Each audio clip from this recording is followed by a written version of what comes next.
Good morning, or good afternoon, good evening, good night, whenever you're watching this video. Welcome to Python Fundamentals Module 1. We're going to be learning about iterables. It's a funky term, but it's useful for us to realize that many data structures and types of data fundamental elements in Python can be iterated, which is to say we can automate the processing of their parts one by one.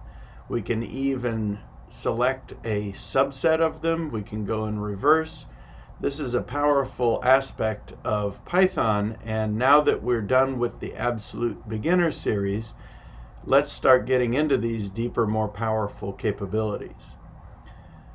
The first one that we're going to look at here is actually a string. And a string is a sequence of characters or letters. Could be punctuation, could be numbers, but all treated as what we call a string. And they're in an order, right? You would read them from left to right, which means as an iterable, we can tell Python to go to each item in the string, or we can tell Python to go through each item in the string and perform operations. We've already seen this a little bit. Early on, we used dairy in menu items, or this kind of allergy check, these kinds of things where we used the in keyword.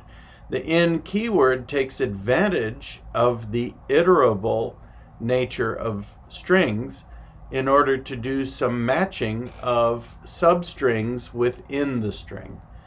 Now we're about to do a number of other things using that iterable property, but just know that we've already taken advantage of some of the value of having iterable data structures and data primitives in Python.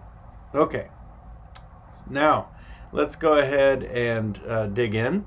We're going to start with the idea that there's actually an index in a string, which means for every item within the sequence of a string, we can actually refer to it specifically by number. All right? From a concept perspective, if you want to read more, you've got a link here you can follow. If you go to python.org and you look in the glossary about Python itself, you'll see there's actually a definition of what an iterable is. And you'll notice list, string, tuple, and there's some others as well. This is just examples. These are iterables in Python. And dict, which is a dictionary, these all have the iterable capability. So if you want to read more, look this up on python.org and you can learn more about that. So here, the main concept to begin with is that if you have a variable such as student name and you put something in it, then the first character is at index 0. So student name, and you use these square brackets, and you put in a 0 is going to refer to this A right here. Do you remember how with punch cards, numbering started with 0? Well, here we are, and you can see that numbering starts with 0, and it's part of that legacy. So if we come down here and run this example, we'll see that sure enough, the first character was referred to as index 0, and we were able to get it directly out and then print it. All right? Now I can come down here. Here's a different student name, Jen, and I can actually run an if statement on it to see what the letter is.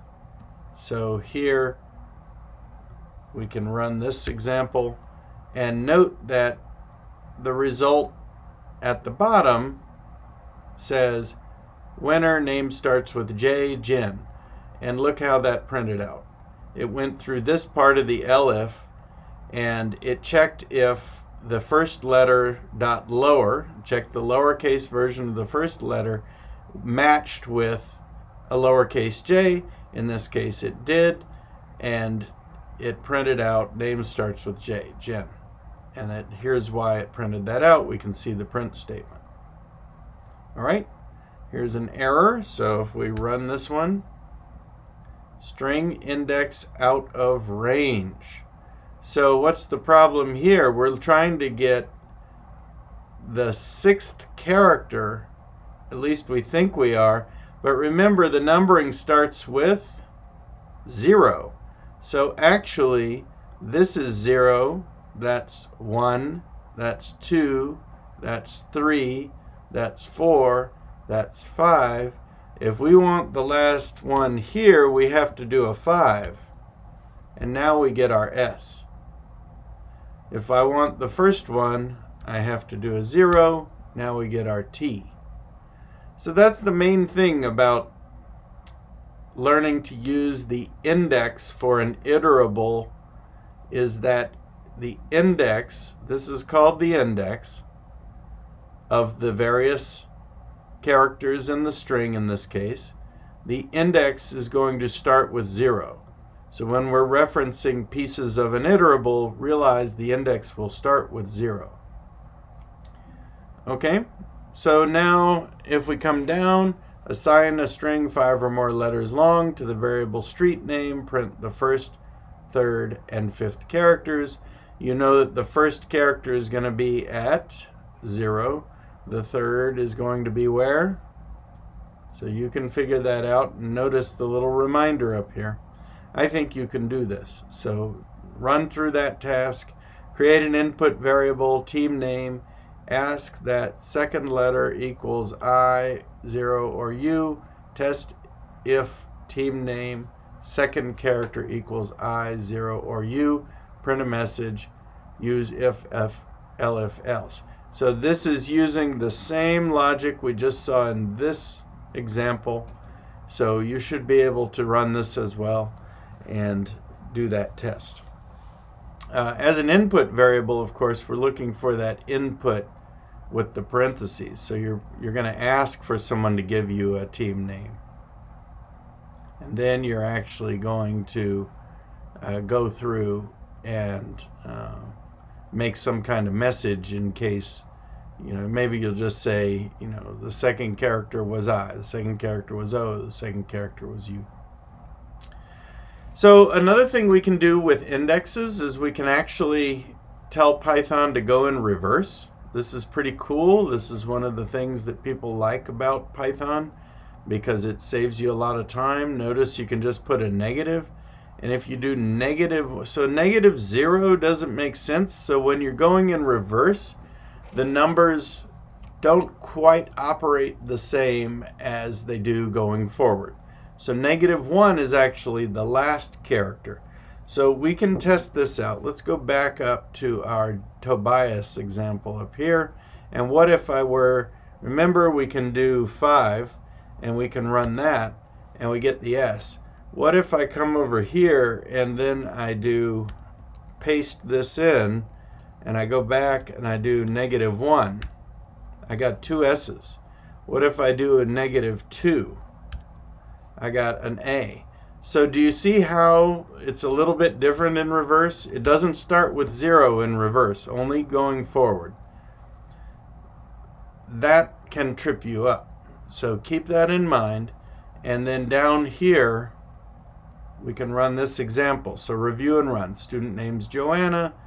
Get the last letter. So here's the end letter. And we're going to print out what the end letter is. So Joanna ends with A. There we go. And we use the negative 1 here to get the last letter. The second to last letter, we can use negative 2. Sure enough, we got the N. And then review and run example. You can get the same letter with the index plus or minus. Okay, so same thing we just did with Tobias. We can use a 3 or a negative 2. And sure enough, index 3 is in, index negative 2 is in.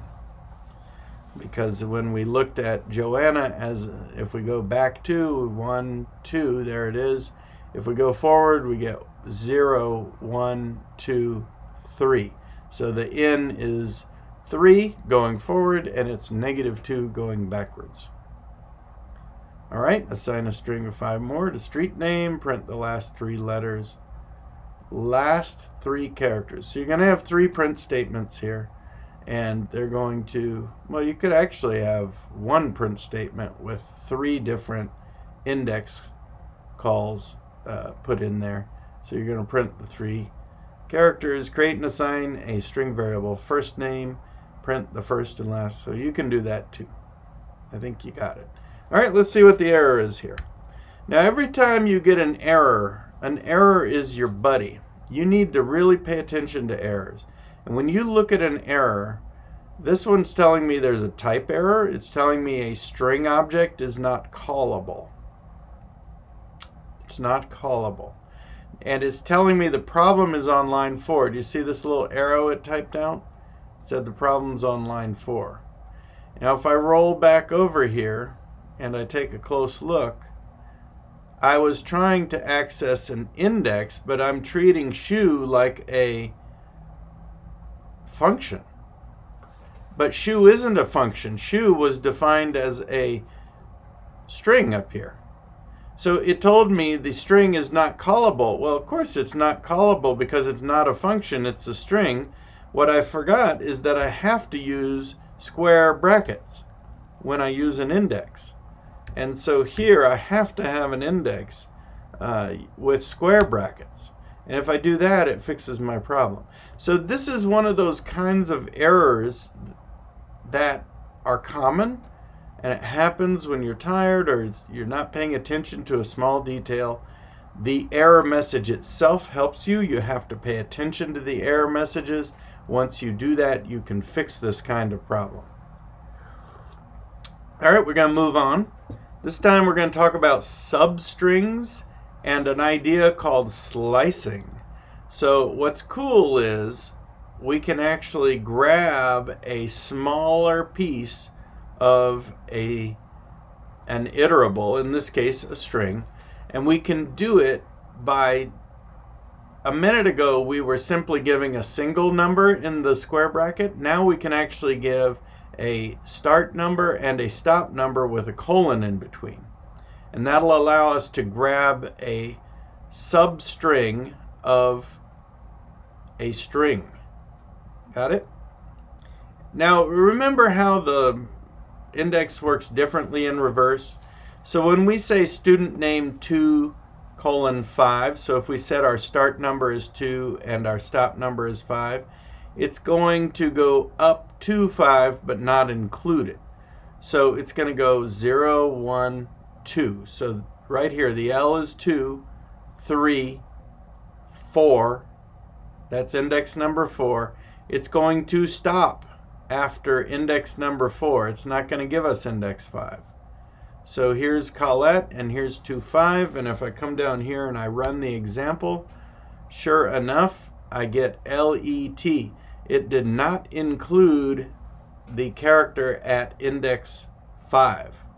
It went up to 5. It did not include 5. So when you're doing your slicing, your stop, just keep that in mind. All right? And then here I can individually access characters. So earlier there was a task to do that, and notice that works too. But boy, that takes a lot more effort than just putting 2 colon 5. 2 colon 5 gets it really quickly. And down here, here's a longer word. And notice here we can grab a bunch of characters all at once. And we can see what we're grabbing. So here we get the whole word knowledge out of here.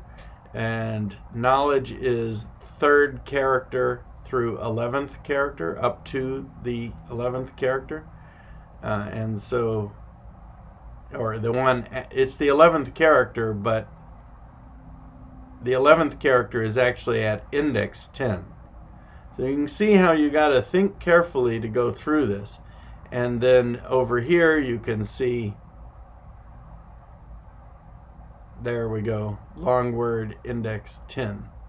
So index 10 is the E. But when we're doing a stop and we use an 11, 11 will give us index 10, but it won't give us index 11. So that's the main idea there that you've got to pay attention to. All right, so I think you can do this. So if we wanted, we'll do this first part. So if we want to print, and remember we're trying to get act. So 0, 1, 2, 3, 4. I want to start at 4, 5, 6, up to 7. So if I go down here and I do long word 4, 7, and I hit print, and I get act. So I think you can get this tick. Follow the same method. You can do another print statement, and you can get it. And now slice long word to print sequence. So you want to try to grab this part. You can do it. So type it in, run it, try it out. All right. Now you can actually use just a stop character. This is kind of cool too. So you don't have to give a stop character. You can just type colon and then a stop index number, and that will give you everything up to that index. So here you can imagine the name Colette, and we want to get the first 3 characters at indexes 0, 1, and 2. We're going to stop at index 3. And so if we do this right here, we put colon 3, it will do that. And so here, if we run this example, we see that we got the COL out of the name Colette. All right, so before I go too much farther, some of you may be wondering, okay, we're getting deep into technical details, but when would I ever use this?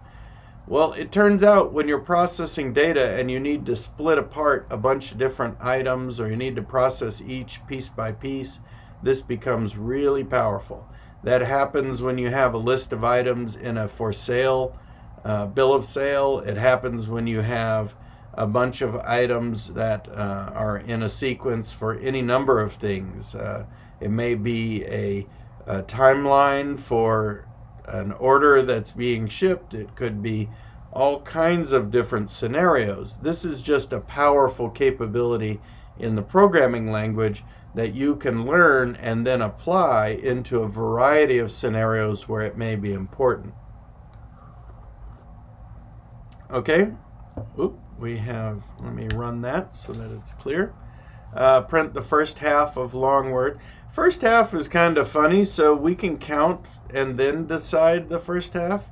In a minute we can actually, we're going to learn a method to find the length of this thing and then get the first half. So one way to do it is just physically know, but if, let's say we aren't going to know what the value of long word will be because it will be part of a larger program, we could actually use the length function to find the length, divide it by 2, and then find the first half. The ending of substrings is kind of cool too. So we can start from later in the string. So notice we can start from index 3 and get the rest. So if we start from index 3, so let's see here. 0, 1, 2, index 3 is this E, and then TTE. So now let's go run the example, and sure enough, we get ETTE. So we can also just give a start character with a colon if we just want the back half of a word, and that'll give us that ability. Print the second half of long words. So the same thing, you're going to count to the middle, and then you're going to use this kind of notation to print the second half. All right. There's a third index capability when you're iterating, and this is super cool. And this means you can give 2 colons, and you can tell it the step size as it goes through the iterator. So for example, let me zoom in on this. If I were to put colon, colon 2, it's going to return the first character, and then it's going to step to every other character in the string. If we start at index 1, that's the second character, then it's going to step to every third character in the string. So do you see how we can do some kind of cool stuff here? So for example, here's this collet again, and just to see how it is, if you have just a colon, it's just basically going to print the whole student name. If we do this : 2, it's going to print every other letter. Sure enough, it started with index 0, then it printed the L, then it printed this T, then it printed this E, so we got CLTE down here. And then, as it said up above, we can actually return every third character starting at the second character. So if I change this to a 3 and I hit run, then I can see it's starting on the second character. So that's index 0, this is index 1, that's the second character. And then it's going to go blank, blank, and it's going to hit this T, and then it's got nothing. Now if you're not sure, let's just put an X on the end, and notice the X showed up. Because there were 2 T's here, so I might have been confused about which T it was grabbing, but now I know for sure it grabbed this T, then it skipped 2, and then it got this X. See that? Again, this is our safe playground when we're in the Jupyter notebook. So play with it, try it out. Try out some different things, see how they look, see how it works. And notice here we can return every other character beginning at index 1, which is the second character, and ending at the 9th character. Because remember, index 9 is actually the 10th character, so when you have a stop, it's going to not include that one, but it will give the 9th character. And voila, we got it. So there's some powerful things we can do with strings as we iterate through them. Print the first and third letter, you can do that. Print every other character of long words starting at the third character. So you've got a little cheater there. But try printing every fourth character. So play with it. Another thing we can do, guess what? Similar to how we could have the stop character with a -1 or the start as a -1, we can have the step as a -1. And that will actually reverse a string. This is super quick and easy to do. So we have the word characteristics here. We're going to use a -1 step, and we're going to run it. And look at that. It spelled it backwards. So now we can come through and we can start. This is kind of funky, but we're going to start at the 7th letter, and we're going to then go backwards. So here we can look and go 0, 1, 2, 3, 4, 5, 6. So right there is index 6, and we're going to go backwards. So because it went up to here to start, but it actually was going backwards, it actually took T, C, A, R, A, H, C. It started at T and it went backwards. So you see how that works? All right, so we can reverse this. I think you can do that. So you're going to go and do long word with the brackets and colon, -1. Again, use the examples up above. Print the first 5 letters, so very similar. You're going to do something similar to what we just did here, but it's only the first 5, and you're going to do it in reverse. So you can do that. Slicing here, print the first 4 letters of long word. All right, print the first 4 letters in reverse. Print the last 4 letters of long word in reverse. You'll have to think carefully through this process. The last 4 letters in reverse. So if I go down here and I run these examples, so here I can see that long word is, I use the length function. So I can see that it's 8 characters long. Now I wanted to print the first 4 characters, first 4 letters of long word in reverse. So we know how to do that. We can actually take this, we can do well, actually, this one is a different example here. But I can come in and say print long word.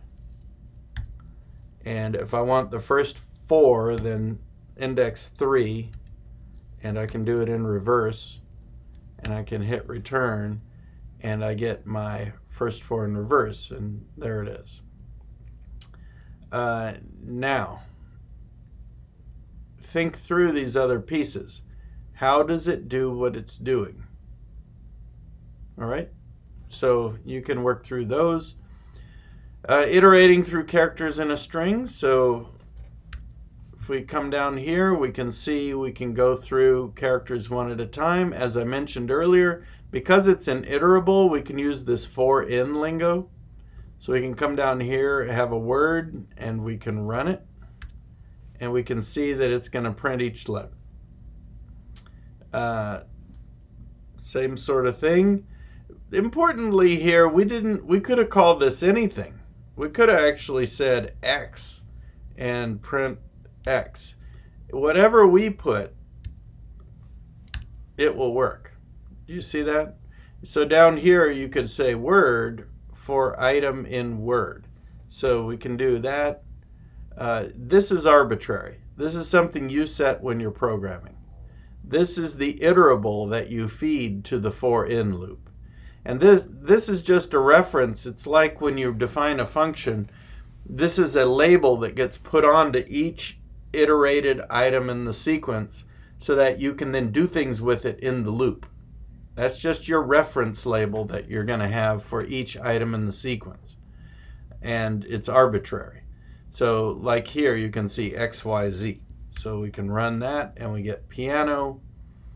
And so that's how that for in loop that we used a long time ago worked. And notice, because we put a new label on something, we can go through one by one and we can actually take action. So here, SKYE for letter in student name. If letter dot lower equals Y, then we're going to make it upper. And so look what happened. It found the Y. We were able to find one item and then take action on it within a sequence of things. So we were able to find the needle in the haystack, so to speak. And now hopefully you're starting to imagine how iterating becomes powerful. You could have a bunch of stuff and be able to go through them all, find a specific thing, take action on it, and then move on very quickly. All right, one character at a time. I think you can do this task. Capitalize. So here you're going to get input. You're going to create an empty string. You're going to iterate through the letters of first name, add each letter to new name, and then capitalize if it's I or O. So you're going to use if and L. So this is actually very similar to this program right here. So you'll be able to do that and take advantage of that capability. Here, notice we can also feed, as an iterable, we can feed a slice. So we can come through here, and if we go up to our stop character is index 3, which is the E, which means we don't include the E.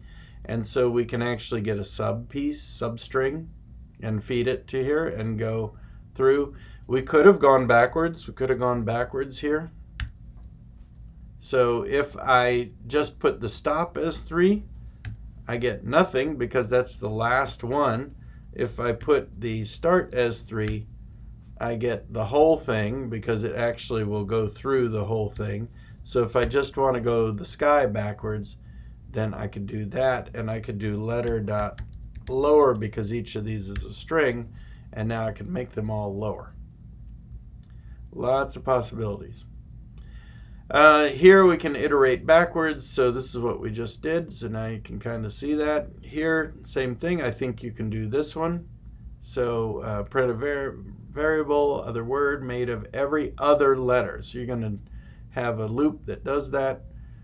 Mirror color, print favorite color backwards plus favorite color, so you can do that.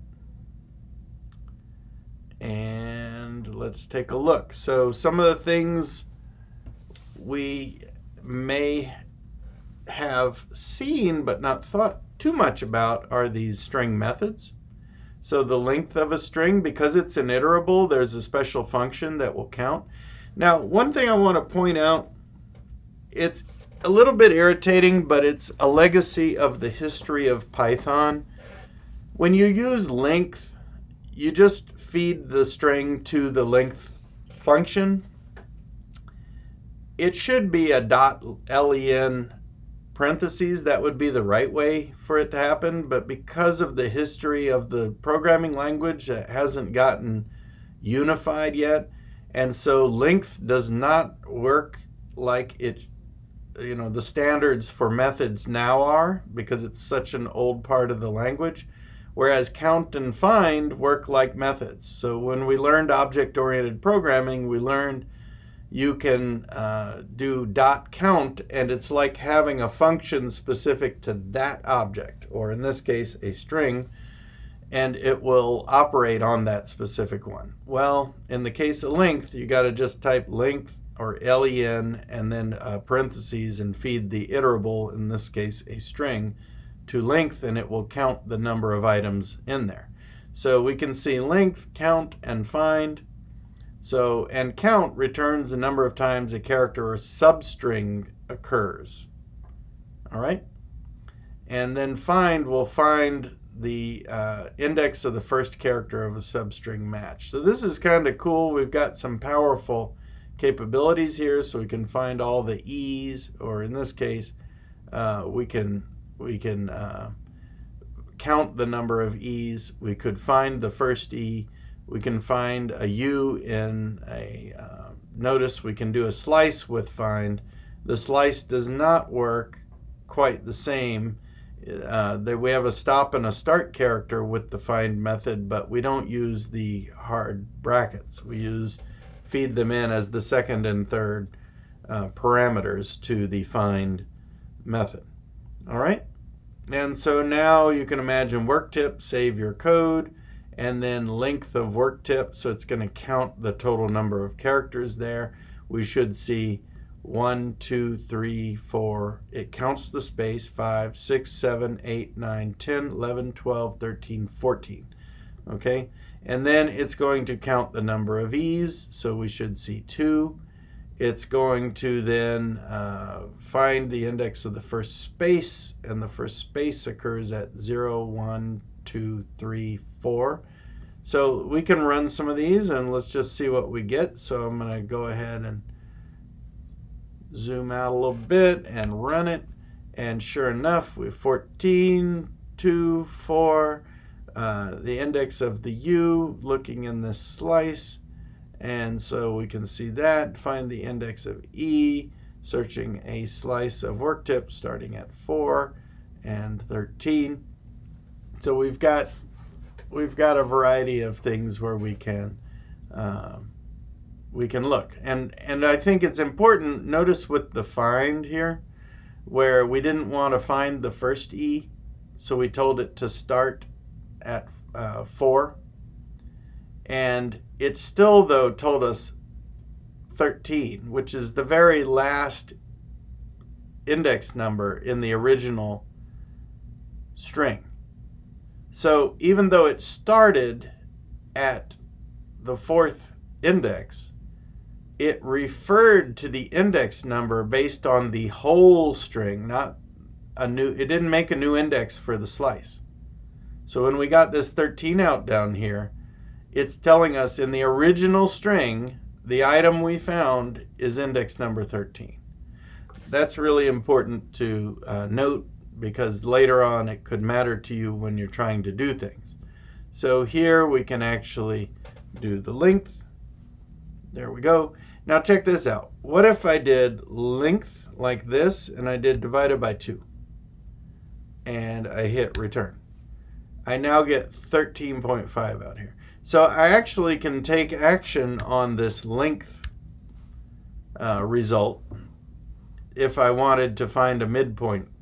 So here we can find, he's talking about finding a midpoint, and notice we can force this to be an integer, which will round it. Now there are other ways to do the rounding. So let's say we took this out and we did round and then we did comma 0. Oops. Let me see if I can get it right. Let's print our midpoint.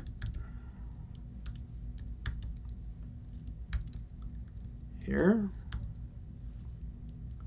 And I'm going to go ahead, make sure that I'm getting all right, so do you see it's giving me a 14.0? So I can use the round method. The int method will force it to be an integer, but what if I want to be sure and I want to do it this way because I want to get I want to round it down to 14 and then I want to force it to be an integer. And so now I can come through. The round function is another way to make that happen.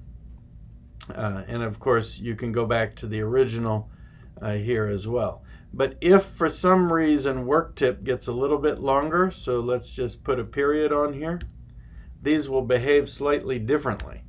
So notice here we've got 14, and what if I take the round out? Like that. All right, this one rounded down as well, but I can cause the round function, I could have it default to rounding up, for example. So there are some ways that the int might be limiting, and I might want to have an alternate method of how to do things. So there's some examples you can use with the length function or method, and an iterable like a string. Count, so we can count the number of W's, so we can run through. We can see there are no W's, there are 5 O's. Code comes in twice. If we go back up, we see code twice, so that's working. Down here, I can roll down. I can find good code is O's in the first half, so here we use the midpoint again, and notice we could chain the methods. So we could get a slice of a iterable, and then we could use this on the slice itself for the count. So that's pretty cool. And then with find here, we can see find is a little different. When we're using find, I actually haven't tried it, so I'm going to try it, and let's run it. And so now let's see if I can actually come down and do print.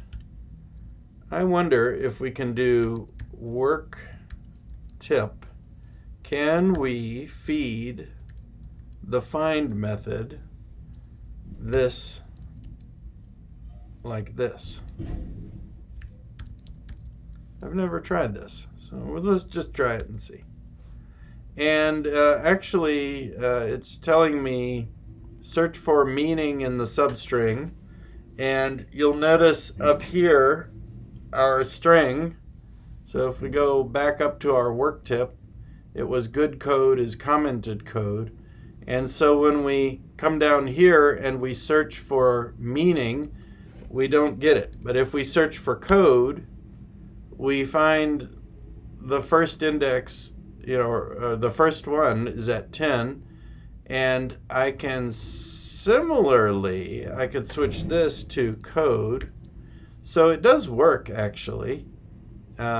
Here, let's see, meaning found in work tip at index 23. So found it in the entire thing. It's at index 23.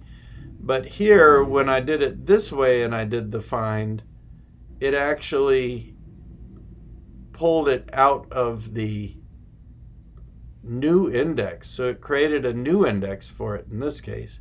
And when it found it within that, it gave me the new index number within the substring that we sliced. So it does operate slightly differently to do this different ways. So here it found the index where it exists in the entire thing. Here it found it in the substring with a new index. So I hadn't tried that before, but that's a different way of searching slices. You can do it with the find method where you put the start and the stop here, or you could feed a substring and then you'll get a new index. Okay, there are the O's. So here, while location is greater than or equal to 0, print O at index location. Notice location equals worktip.find O, and then location plus 1. So this is a way of stepping through a sequence one by one, and it's going to print O at an index. So let's see what it says here. While location is greater than or equal to 0, and right now, if it finds an initial one, this loop will continue. So it found one to begin with in worktip. Good code is common in code. So it found it at index 1, right there. And then it went through and it created a new location variable by running another find. Oops, sorry. And then it ran the loop again because it had a location that was greater than or equal to 0. And so it printed it. And it kept going. So it found this O, then it found this O, and it just kept going. And then finally, this no more O's, at this point, let's just print this out so we can see the -1. You see the -1? So location was no longer greater than 0 because the O was not found in the last case. So the loop ended and it says no more O's. See that? So that's one way to use a while loop with a sequence. Length, use length to find the midpoint, print the halves. I think you can do that based on what we had. Here you could go through for letters E and A, and then you could compare the total count of A's and E's and using an if statement and print out which one is more frequent. Find, print long word, location, first, second letter T. Okay, I think you can do that. Print each word in a quote. So here you can do a search for spaces, actually. So this is very similar to what we saw up above with the while loop. So we just saw here it found all the O's. Here you're going to find the spaces. And we've got a quote here. So remember, if you know where the space is, that's your stop character. That's your stop index. So if I know where this space is, then I want to print everything up to that space. I want to set a new starting location. I want to find the next space. And then I'm going to actually find just this substring starting at the index after the original location and then up to the new location. So I'm going to need 2 location variables to find each word and print them out. So that should be super cool. I think you can do that. And hopefully you're starting to see the power of iterables using strings. Very soon we're about to get into some alternate ones like lists, and we'll be able to do much more powerful things that will start to enable us to build more sophisticated programs, whether it's data analytics or web pages or anything that's using data and iterating through it and performing algorithmic functions. All right, have fun and enjoy this first module of Python fundamentals.